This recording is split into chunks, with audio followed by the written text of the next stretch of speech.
Have you ever noticed how people start treating you differently the moment you become harder to control?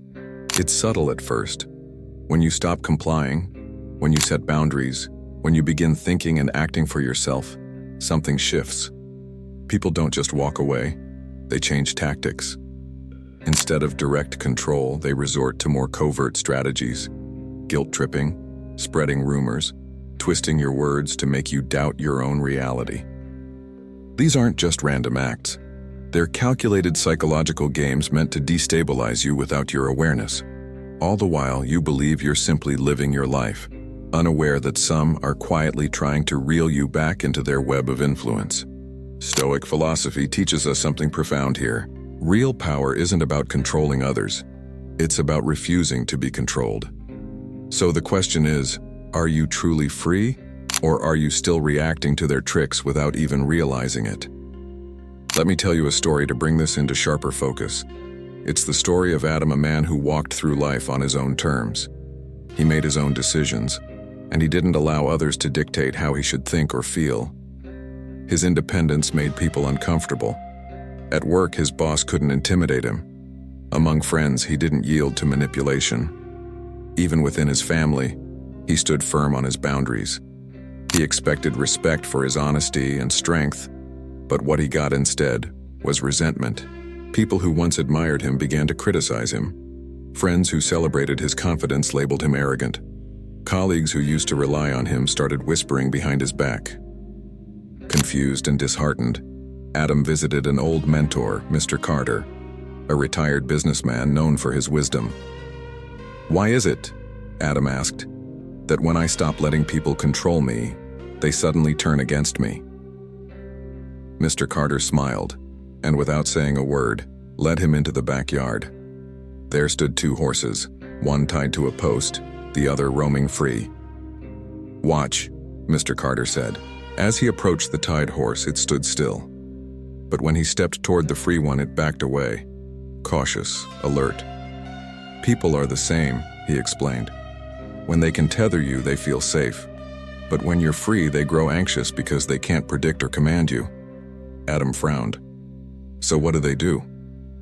They try to break you," Carter said. "They'll label your strength as arrogance, your boundaries as cruelty, not because you're wrong, but because your freedom reminds them of their own chains." That night, Adam understood. People weren't turning on him because he was bad. They were doing it because he refused to be controlled. From then on, he stopped justifying himself. He stopped chasing approval. He stopped letting guilt govern his choices. In that silence, something powerful happened. The manipulators disappeared. The weak-minded fell away. And the strong, the ones who valued his strength, remained. Let's now explore the tactics people use when they realize they can't control you. The first strategy: manipulation. Instead of trying to dominate you openly, they subtly influence your emotions. They'll make you feel guilty, obligated, or pressured. They might say things like, "After all I've done for you, this is how you repay me," or they'll flatter you with empty praise to get their way. When that doesn't work, they manufacture urgency or act like victims to provoke a reaction. But here's the truth: manipulation only works when you react. The moment you stay calm and detach, you take away their power. As the Stoics teach, mastering yourself is the highest form of strength. Refusing to play their game is your greatest weapon. Next, when manipulation fails, they escalate to lies. They distort the truth, gossip behind your back, and spread rumors to turn others against you. Why? Because if they can't control you directly, they'll try to isolate you socially. But here's what you must remember. Lies only have power when you chase them down. If you react, you validate them.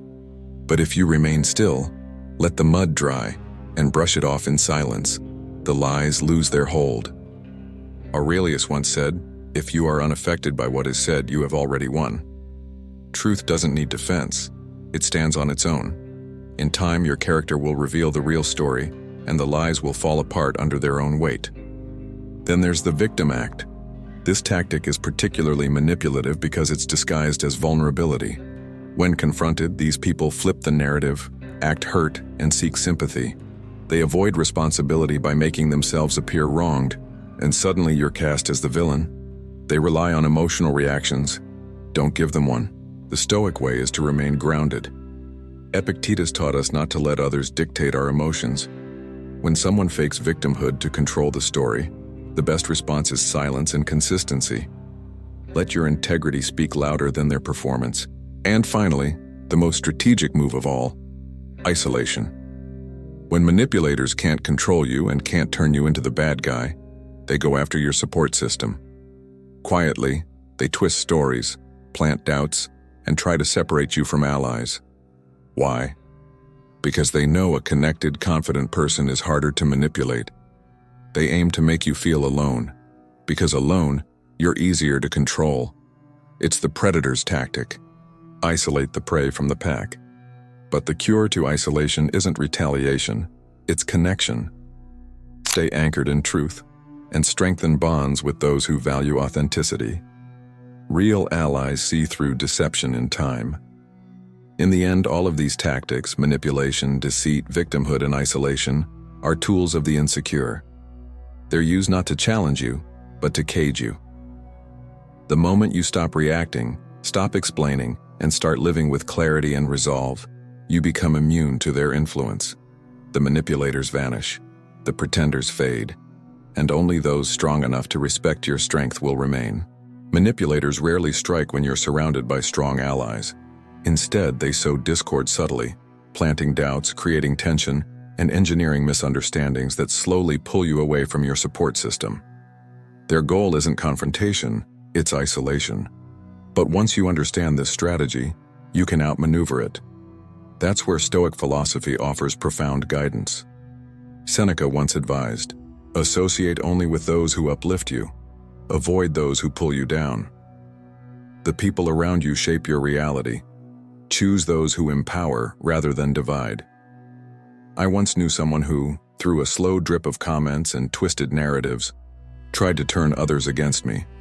At first, I felt compelled to defend myself, to confront them, but I realized the more energy I gave them, the more control they had. So instead, I stayed true to who I was. I invested in authentic relationships, remained consistent, and let my character speak for itself. In time, the truth became clear to those who mattered. Those who were swayed by lies, they were never truly on my side to begin with. So how should you handle manipulators? First, remain calm. Emotional reactions only serve their agenda. Second, cultivate genuine connections. Those who know your heart won't be fooled for long. And third, don't chase those who choose to walk away. People who are easily turned against you were never meant to stay. Manipulators fear independence because it's something they can't control.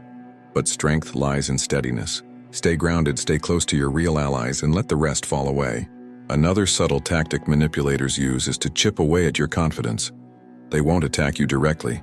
Instead, they quietly plant seeds of doubt. They question your decisions, second-guess your actions, and frame their criticism as concern. The aim? To shake your self-belief and make you dependent on their approval. This isn't helpful advice. It's an attempt to regain influence. Think of your confidence as a sturdy bridge. Now imagine someone standing at the edge whispering, "Are you sure it'll hold?" Not because they know the bridge is weak, but because they want you to doubt it. That's exactly how this manipulation works. Your judgment is solid, but they want to erode it. The answer again lies in Stoic wisdom. Epictetus taught that your worth isn't determined by external approval. Real confidence is self-made. It's about trusting your process and your principles. I remember someone who constantly questioned every choice I made. At first, I felt the need to explain, to justify, to prove myself. But eventually, I saw through the pattern. They weren't challenging me because they cared. They were doing it to destabilize me. So I stopped explaining and simply said, "Yes, I'm sure." That was enough. Because true confidence doesn't argue. It just stands firm. If someone makes you doubt yourself, pause. Ask yourself if their concern is genuine or strategic. Trust your experience. Don't over-explain, and remember, doubt is their weapon, not your truth. When logic and manipulation fail, some resort to a more primitive tactic, emotional provocation.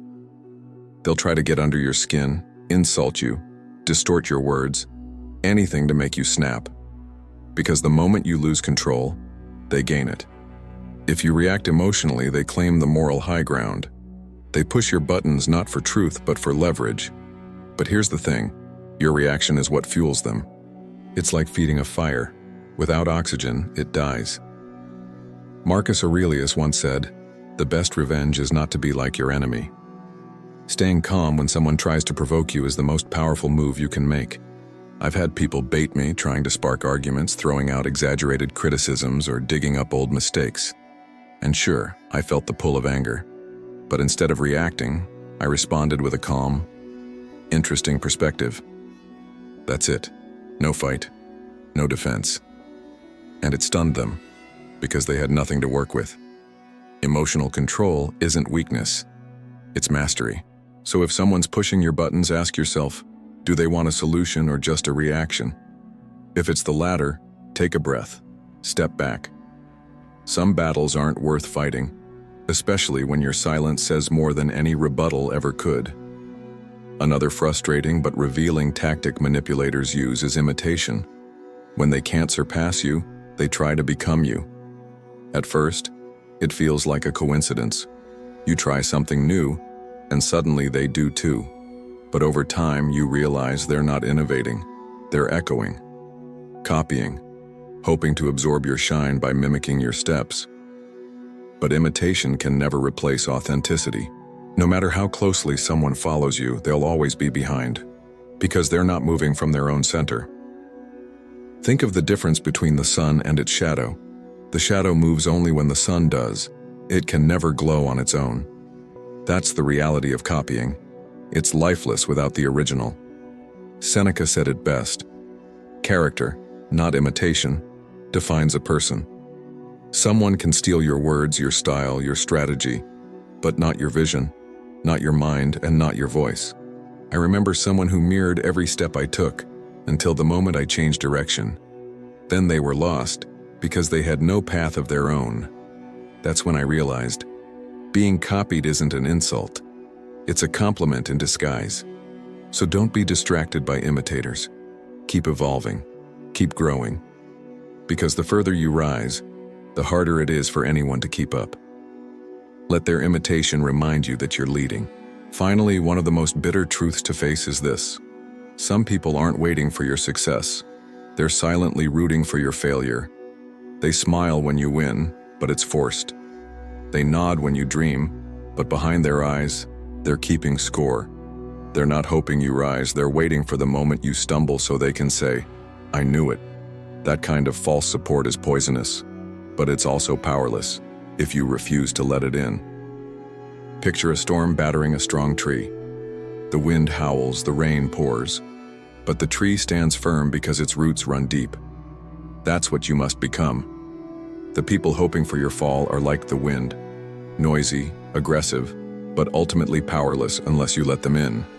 Epictetus once warned, "Don't waste energy on those who hope for your downfall." Your focus should be on growth, not proving others wrong. I've known people who said all the right things, but their words were always laced with doubt. "I hope it works out," they'd say. But let's see. When setbacks came, they were the first to point out the flaws. That's when I realized they never truly believed in me. They were waiting for the moment I proved them right. So I stopped performing for them. I stopped seeking their approval, and when I finally succeeded, their silence said everything. So how do you deal with those waiting for your downfall? First, recognize the signs. Those who disappear in your victories but reappear in your struggles. Second, stop wasting energy trying to earn their respect. Your success is yours, not a performance for skeptics. And third, let your success speak for itself. Let it echo louder than any fake applause or backhanded compliment, because nothing unsettles those who doubt you more than watching you rise anyway.